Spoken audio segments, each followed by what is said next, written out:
When you talk about the past, about events that transpired tens of thousands of years ago, instead of knowing what really happened, it is sometimes better to simply know what people believe happened. If you ask a grand sage, or if you travel to the great library of Candlekeep and you were to ask, how did dragons came to be? How were they created?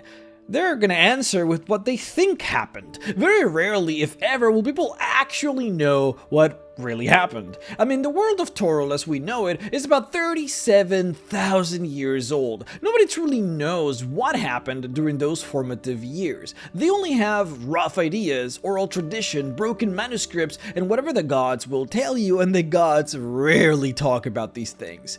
Most of what people know about the past is wrong, because generally there is just no way to tell. All the races that existed back then are either dead or gone, and the humans were no more than caveman ape-like creatures. Hell, a lot of gods didn't even exist back then, so not even they would know about these times. What humanoid scholars believe is that dragons came to be via a process of evolution. This is because there is unquestionable proof of evolution as seen by the fossil records found buried in the earth. Scholars can very clearly see how dinosaurs evolved into the early versions of dragons, and how those dragons slowly but surely started developing breath weapons, and they can show precisely the transformations that they went through until they turned into the mighty beasts that we have today.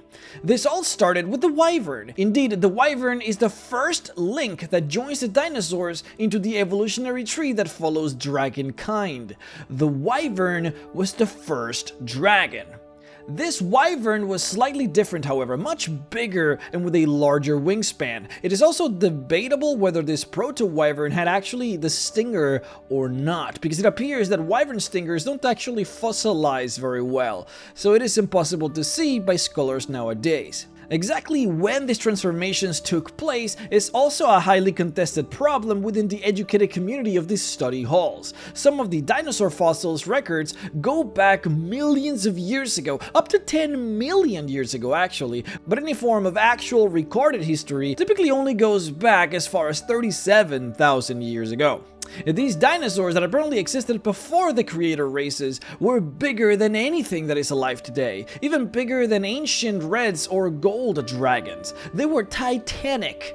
So let me just set the table here so that it is easier to understand, because there's a lot of lore and history that is tied up to the Forgotten Realms, and a lot of it is fairly complicated. The actual history of the Forgotten Realms actually starts about 37,000 years ago. This is when the ice caps melted. This is when the earth beneath the ice showed itself, and the first intelligent creatures started roaming the earth. This is all knowledge, by the way, that the scholars of Faerun would be aware of.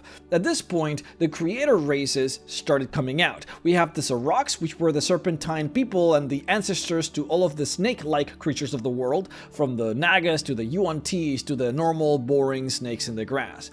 We have the Aeri, who were an avian race and the ancestors to most birds and the Aarakocra, and we have the Batrashi, who were an odd amphibian race. They are the precursor to races like the Doppelgangers and the Bullywugs. These three races were considered to be the first intelligent races of the planet.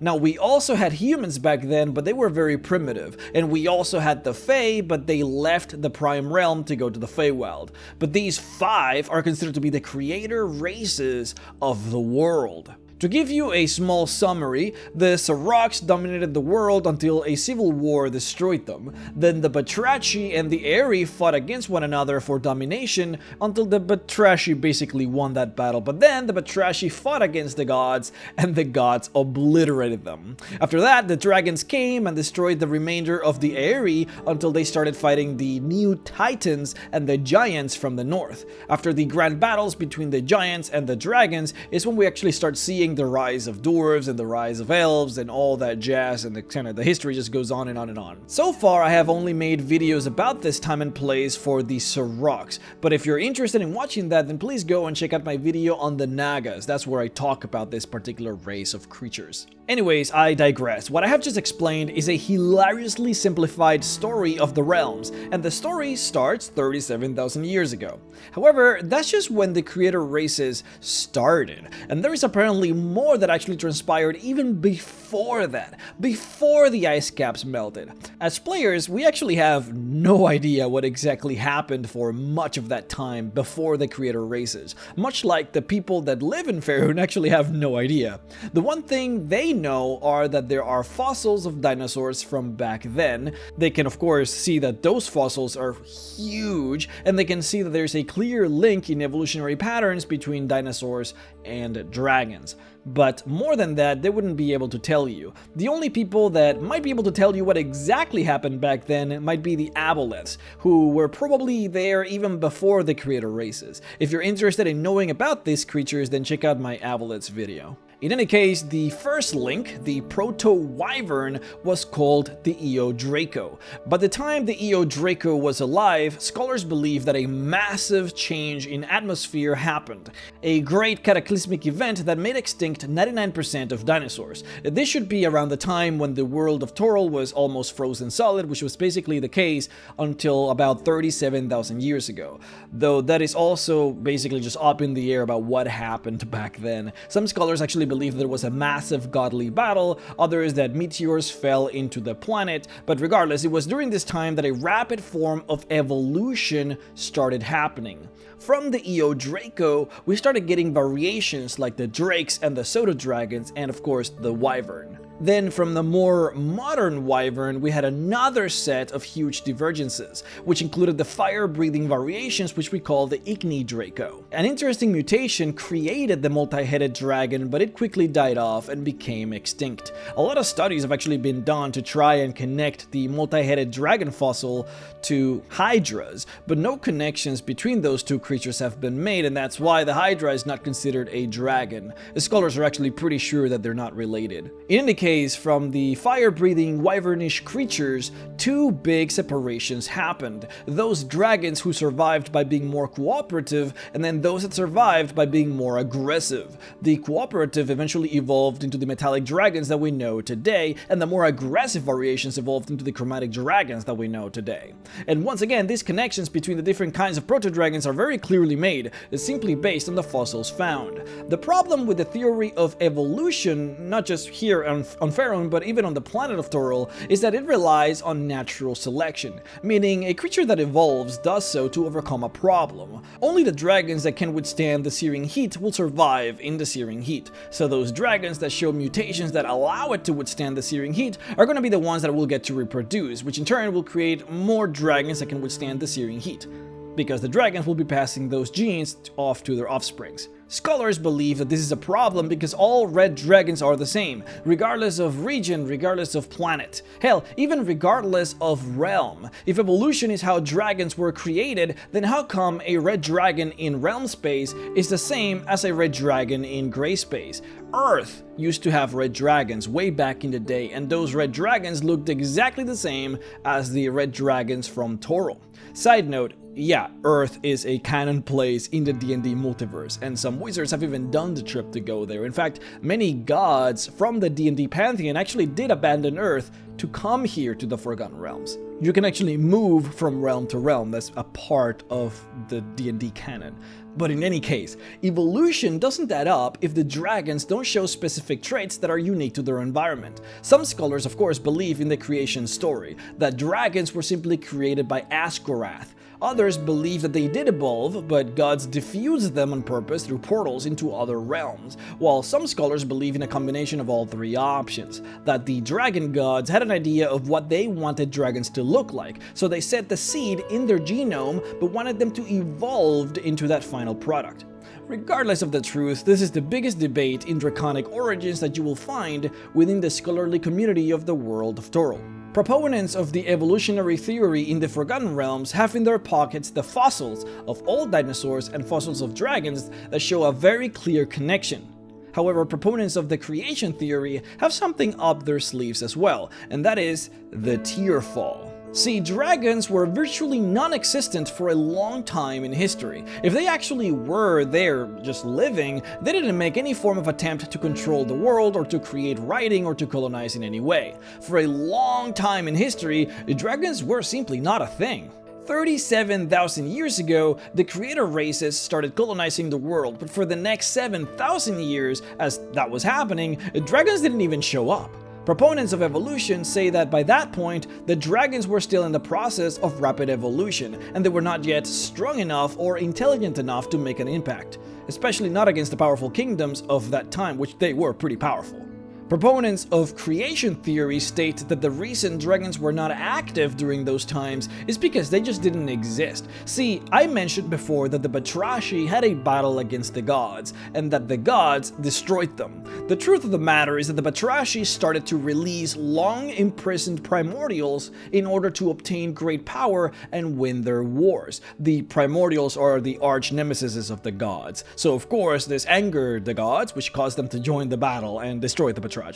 It was during this time that the Tearfall tragedy happened. The Tearfall was a massive icy rock meteor that fell into the world and shook the foundations of the planet.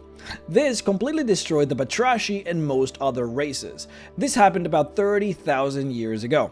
And then suddenly, only 1,000 years later, after the fall of this meteor, the dragons start coming out of the woodwork and quickly dominate the world. Scholars actually believe that there were dragon eggs on the meteor, and that the dragon gods put those eggs there. See, it has been cataloged, and there is actually ample proof, from the point of view of the scholars of Faerun, that one of the primordials that was being controlled by the Batrashi was Asgorath, and that this primordial, upon becoming loose, took his revenge on the Batrashi by summoning the Tearfall and putting his children onto the rock, so that it would not only destroy the Batrashi, but it would also summon his children to dominate the world. So there you have it. These are the two main conflicting theories on where dragons came from. If you go and ask the highest sage of the most prestigious school in Faerun, this is what they will tell you. Now, I would like to remind you again that this is not necessarily what actually happened. This is just what the flawed humanoids of the world believe in, at least the scholars that concern themselves with these topics. The fact of the matter is that Ed Greenwood, the creator of the Forgotten Realms, doesn't actually like revealing the truth about much of these mythological times. He prefers it when things are left in myths and legends, as to inspire wonder about what might have actually happened. So much of the truth is not actually known to us. What we do know, however, is that the first link, the connection between dinosaurs and the first dragon, the Wyvern, was in actuality made with magic. In the Grand History of the Realms, a 3rd edition lore book, it was actually revealed to us the Wyverns were magically created by the Aerie, one of the creator races that existed from the beginning. If you remember, the Aerie were the original avian race, whose ancestors are all of the birds that exist nowadays, including the Aarakocra. Back then, within their great sky empires, they created the magical creature to be used as great mounts for war. In fact, it was them who actually named them the Wyverns. How this actually meshes with our knowledge of draconic evolution is not fully understood, though it is certainly possible that the Aerie used dinosaurs as the source of their experiments into creating the Wyverns, hence how scholars nowadays see a clear link between the two. Or maybe they were just the ones who transformed the already existing Wyverns into the more modern version with the sting and the slightly higher intelligence. Or maybe they simply made them be okay with getting mounted by riders. Who knows? History is difficult sometimes. If you're interested in reading more about the evolution of dragons and what religion teaches dragons about their own beginnings, or if you simply want a reference for everything that I have talked about today, then check out the Draconomicon for 2nd edition Dungeons & Dragons. Also check out the Grand History of the Realms for 3rd edition. I know that a lot of you have been asking me for references, so there you go. And I also want to apologize for how nerdy this video was. I think we might have outdone ourselves in the nerdiest levels for this video. I would like to personally thank my Patreon supporters Rukato Fan, Major Fail Gaming, Wyatt Curlin, Barry Maskant, 5E Magic Shop, Thraxeris, Toby Oliver, Dylan Baker, Zach Bowell, and Meaty Ogre at Best for supporting me on Patreon at the $25 level. If you would like to support me as well, then please head on over to patreon.com/MrRhexx to support. Thank you so much for watching, guys. Make sure to check out the playlist so that you can see all of the D&D videos that I've made, including all of the Draconic videos that I have made in the near past. Those are the best videos I feel like I have done in these topics, and I'm really proud of them. And I think that you guys will enjoy them if you were to go and watch them all. Thank you once again, and I will see you guys very soon on the next video. Bye-bye.